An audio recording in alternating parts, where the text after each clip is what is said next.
Hi, I'm Janae with Cafe Janae, and I'm here at the beautiful lodge at Morel Ranch in Gallatin, Missouri. Thank you for joining us and welcome to our kitchen. I love fajitas. They are one of my favorite foods I've ever eaten. But when I decided to go vegan, it was hard to give up fajitas because of all the meat in them. I've formulated a new concoction and it's called meef. It tastes like beef. Sometimes it even looks like beef, but it's made out of mushrooms. So it's the perfect vegan alternative for beef when you're trying to get the flavor of a fajita, but you don't want to eat the meat. I'm going to show you a really quick and easy way to prepare these fajitas, and they're stunning. Your friends, family, coworkers, they'll love this. You can be confident serving this to anybody you want. It's delicious. All we need to do is start out by making a marinade that's very simple to make. We're just going to take some lemon or lime juice, put that in the bottom of the pan, a little bit of tamari, which is a soy sauce that doesn't have MSG or other chemicals in it, a little bit of olive oil, a little bit of chili powder, a little bit of sweetener. This is raw local honey. You can also use agave if you like, some onion and garlic powder,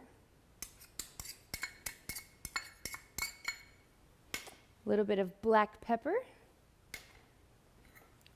some cumin, and this is the magical ingredient for me. I get this at Costco. You can see if you can find it online or some other place, but it's paprika, but it's smoked. So it's the same thing as regular paprika, but they smoke it first and it gives it that nice kind of smoky barbecue flavor that's just amazing. If you can't find smoked paprika, don't worry about it, just use regular paprika. But if you can find the smoked stuff, it really is magical. Then all we're going to do is just mix this up together to a nice little marinade, and then we'll use it to coat our mushrooms. Now, when you're coating your mushrooms, you want to make sure you get this marinade over all the surfaces of your mushroom. And what that's going to do is it's going to use the salt and the sugars in the marinade to draw the water out of the mushrooms. So this will make it so the water kind of seeps down to the bottom, and it will also infuse the mushrooms with this yummy Southwest flavor. We're going to let the mushrooms marinate for approximately 1 to 2 hours. And you can just cover them and put them in the refrigerator for a couple hours, and then we're going to just saute them with the marinade. So see how I just put the mushrooms in there. Go ahead and stir them up. Make sure they're coated on all sides. And that's going to infuse them with this yummy Southwest flavor. Now, if you want them to look like authentic fajitas with the strips of beef, then you can use portobello mushrooms. And what you do with those is you just slice them into strips. Do the same thing as I've done with these mushrooms.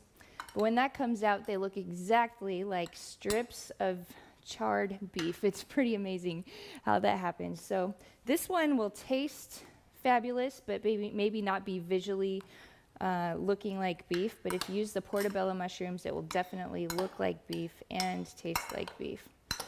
The cool thing about mushrooms is that they are one of the only vegetarian sources of vitamin D. When mushrooms are exposed to ultraviolet light, they produce about 1,000 IU of vitamin D per ounce of mushrooms, and that is quite a lot. That's the equivalent of taking a vitamin D pill. So adding mushrooms into your diet not only adds tons of other nutrients and phytochemicals, but it gives you some vitamin D as well. Mushrooms also are one of the top cancer prevention foods that you can eat. So anytime you can add mushrooms into your diet on a regular basis, that's going to be amazing for you. All right, these mushrooms have been marinating for about 2 hours, and this helps to infuse all that yummy flavor into the mushrooms. And now all we're going to do is turn the pan on to a medium heat. We'll dump the mushrooms in and let them cook. Now the salt in the marinade is already started to draw out some of the water out of the mushrooms, which is great. But when you cook mushrooms, you're going to draw out a lot more water. So as these mushrooms cook, you'll notice that a puddle of water will form on the bottom of the pan, and that's fine. The mushrooms release their water, And then as that water evaporates, you'll know that the mushrooms are finished cooking. So you're just going to watch for the mushrooms to release their water, the water to puddle in the bottom of the pan, then to evaporate. And when the pan becomes dry, you'll know the mushrooms are done. Keep an eye on it though. You don't want it to get so dry that it burns. You just want it to cook the mushrooms properly. So we'll just leave those for about 20 minutes. We'll just check on them every few minutes just to make sure they're not burning. And then we'll be all done. All right, well, the mushrooms are cooking. Those will take about 20 minutes. The other thing that takes a little while to cook are the onions. Now, for a fajita, you want a nice caramelized onion. And generally what you do is put some sugar in with the onions, and that caramelizes them. But what most people don't know is onions have their own sugars inside of them that you can just caramelize the onion with its own sugars. You don't need to add any additional sugar.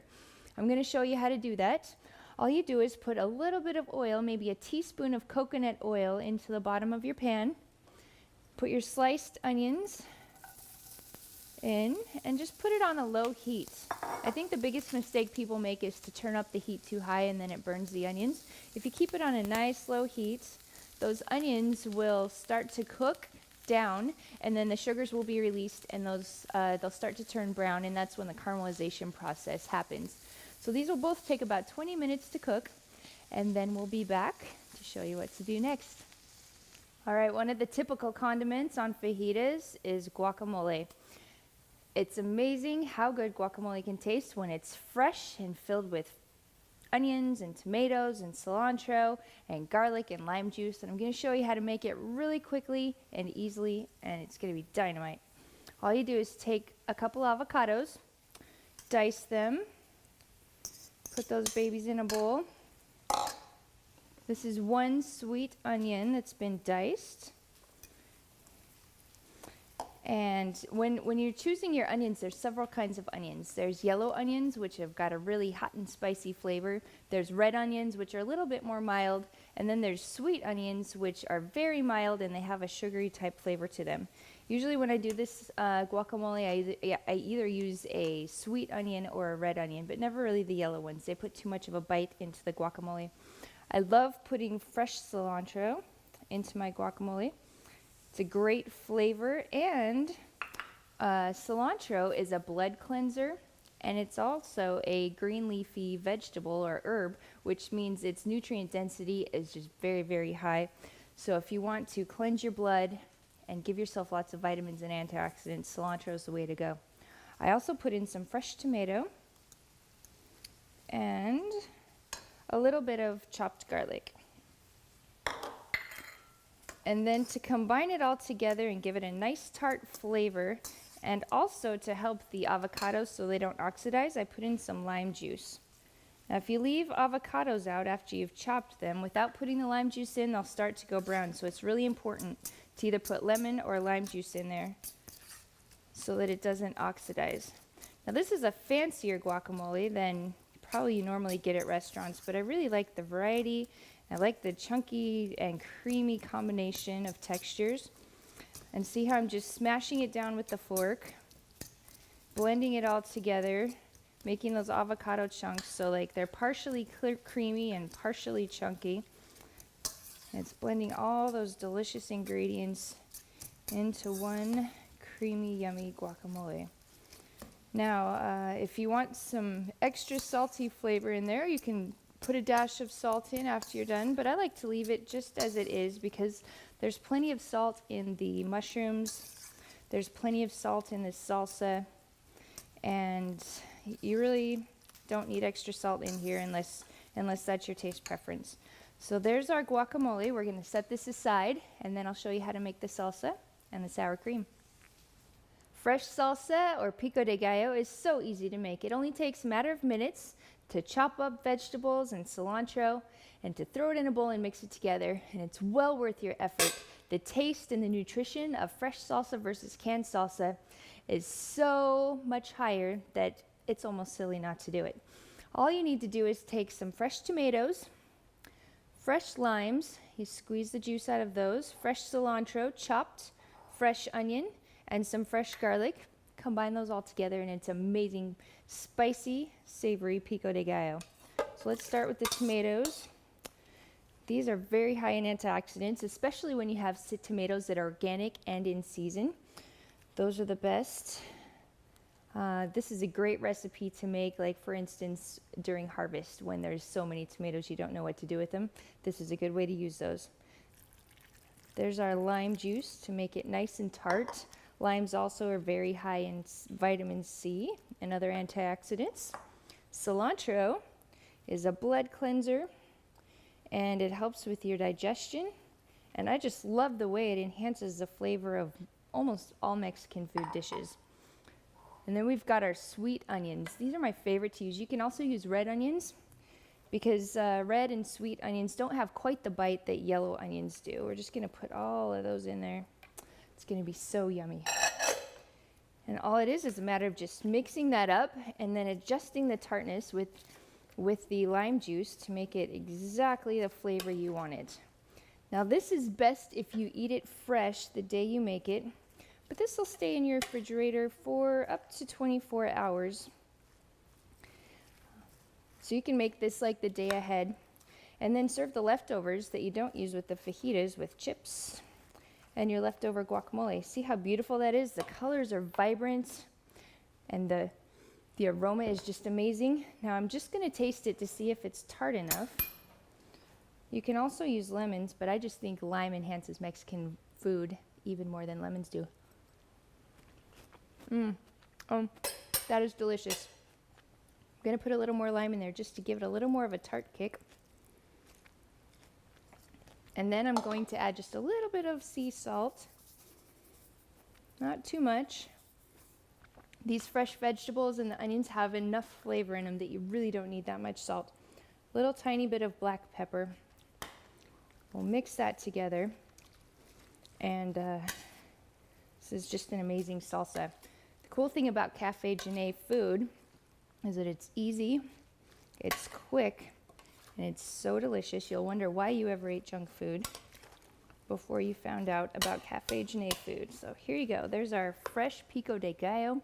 Next, we're going to make some sour cream.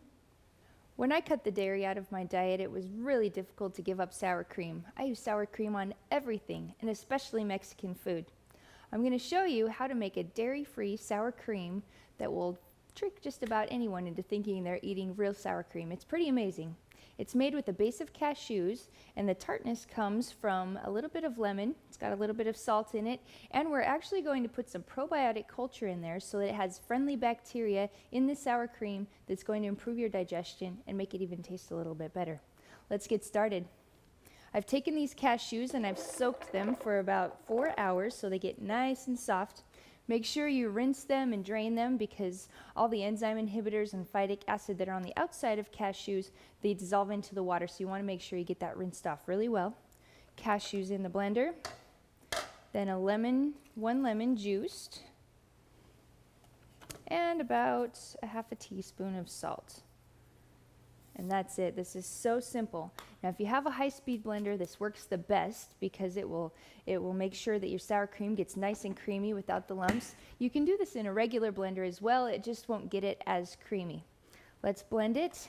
Now, you might have to work with the tamper a little bit to shove the sour cream into the blades if it doesn't get down there by itself. We'll just see how it goes.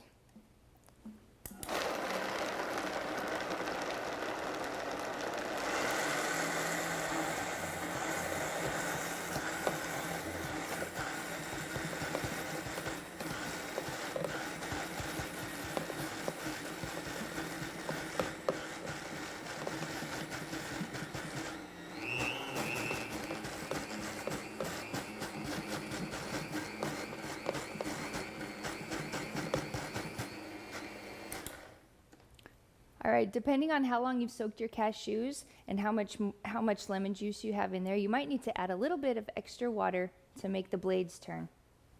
Okay, I'm just going to add a tablespoon of water at a time just to make sure the blades can turn and that sour cream is going to go down into the blades and get blended.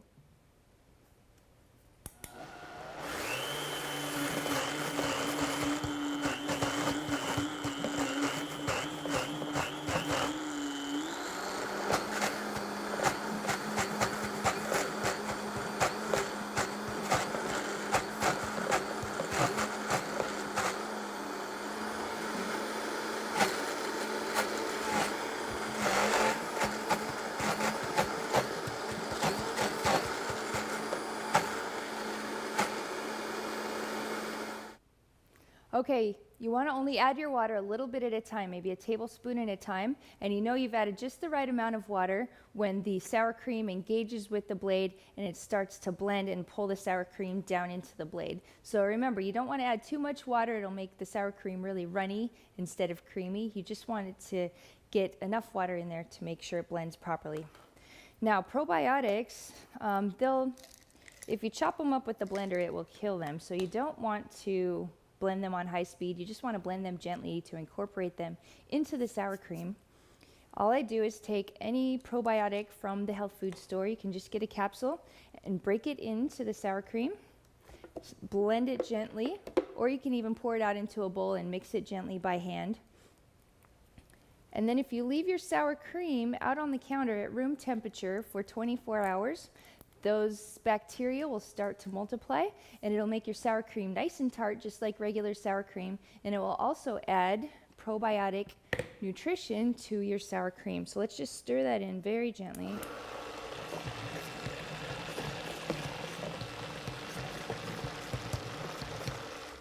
And that's all. You just need to stir it in gently. Now, as the probiotics start to proliferate, it's going to make your sour cream get stiffer. So it'll become thicker as there are more probiotics in there. So the longer you leave it, the thicker it's going to get. If it gets too thick, just stir a little bit of water into it and you can thin it out again. Don't worry if it gets too thick. That's just the probiotics working. All right, let's go back and put our fajitas together. This is going to be an amazing Mexican feast. All right, it's time to put our fabulous fajitas together. We've got our beef, our onions, salsa, guacamole, sour cream, and our peppers. Now, as your onions are on the stove, you can either just turn off the heat and then throw the peppers in there to warm them a little bit, or you can just put your peppers on raw. I like to keep my peppers raw because they have a lot of vitamin C. They've got more vitamin C than oranges, and you don't want to destroy all that vitamin C and all those antioxidants by heating them up. So if you do want to heat them up, just make sure that the burner is turned off, throw the peppers in there and put the lid on and just let them get a little bit warm. Don't cook them, or you can just put them on cold just like they are. All right, we're going to use some whole grain tortillas. These are made out of 100% whole wheat. If you can't have gluten, there's other types of tortillas that are gluten-free. You can use whatever kind you want. Or if you don't want to eat grain at all and you want to have a lower carb fajita experience, you can use a piece of romaine lettuce or a piece of chard and wrap your fajita in the romaine lettuce or the chard leaf if you want to go with 0 carbs for the wrapper. Now all you do is just put on some of this beef. It looks a little bit like beef, definitely tastes like fajita beef. And remember, if you use portobello mushrooms, it will look exactly like strips of flame broiled beef. So first goes on the beef, and then some onions, a few peppers. I find that using a variety of peppers, the green and the red together, really enhances the flavor combination. And we'll put on a little bit of our pico de gallo. Look at how fresh and bright and vibrant and delicious this is. And then our creamy guac down the side. And then our cashew sour cream that I know you're gonna love here. Just put that there. And we just wrap this baby up and you have got an amazing Mexican meal that's vegetarian, high nutrition density, high in antioxidants and vitamins, and it's made with all whole and raw foods. I hope you've enjoyed making fajitas with us today. I'm so excited to eat this. All right, here we go. Okay, perfect.